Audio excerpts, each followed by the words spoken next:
Hey everybody, welcome back to another video, and today we're going to be talking about what Ukraine's main strategy is with these Freedom of Russia Legion incursions into the Russian territory. After seeing some of the events that have happened this week, as well as some news that's only a couple hours old, I think I finally pieced together what Ukraine's main strategy is here, and I think other people who are smarter than me probably did it before me, but I just got it, so I'm going to share it with you guys. The Russian elections are coming up tomorrow, and a lot of the events that have happened this week seem to be in an effort to destabilize as much of Russia as possible. The strikes on the oil refineries, I think in the past month or something, have reduced Russia's oil export capacity by 15%. They've been hitting multiple different areas, and these new Freedom of Russia Legion incursions I talked about 2 days ago seem to be the icing on the cake with everything. If you haven't heard about that yet, basically, there are these Russian opposition groups who don't like Putin's regime, and they have invaded and crossed the border in certain parts of Russia. As far as I know right now, a lot of heavy fighting is going on inside of this red area, as well as the insurgents currently have control over the settlement of Tetniko. This was what was mainly being fought over 2 days ago, but this right now is where a lot of the action is going on. The leader of the Freedom of Russia Legion has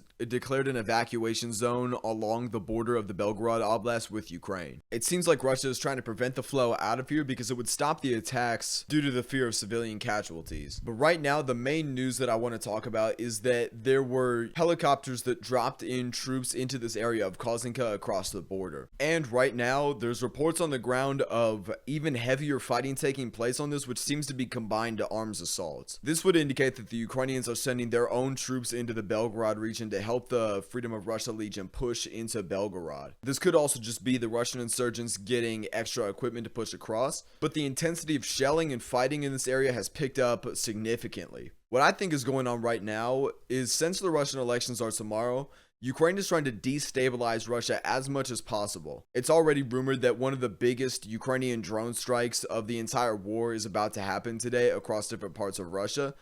And what I'm thinking the main strategy with the Freedom of Russia Legion and the other insurgents are, and make progress inside of the Belgorod region to hopefully inspire parts of the army and the citizens to help them overthrow the government. I bet this isn't the final card that the Ukrainians have to play as well. I think we may see some extra stuff going on tonight. I don't think there's going to be some kind of big civil war in Russia, and I think that's mainly just because Putin just has a really strong grip on power. I sort of doubt that the Russian military is going to mutiny against the Russians and go into Moscow, but I may also be overestimating or misunderstanding the plan that the Ukrainians and the Freedom of Russia Legion have. Right now, it seems to be adding up to the Ukrainians are doing these events to cause as much instability politically and, I guess, oil refinery, economically, and socially in Russia right now with the new invasions. They want to make these elections as unstable as possible to hopefully try to ignite some kind of political chaos inside of Russia. This seems like it's had a lot of thought go into it, and this is a big operation. And since most of the news I'm working with right now is like an hour or two old, it's going to be hard to tell what's actually going to go on from here.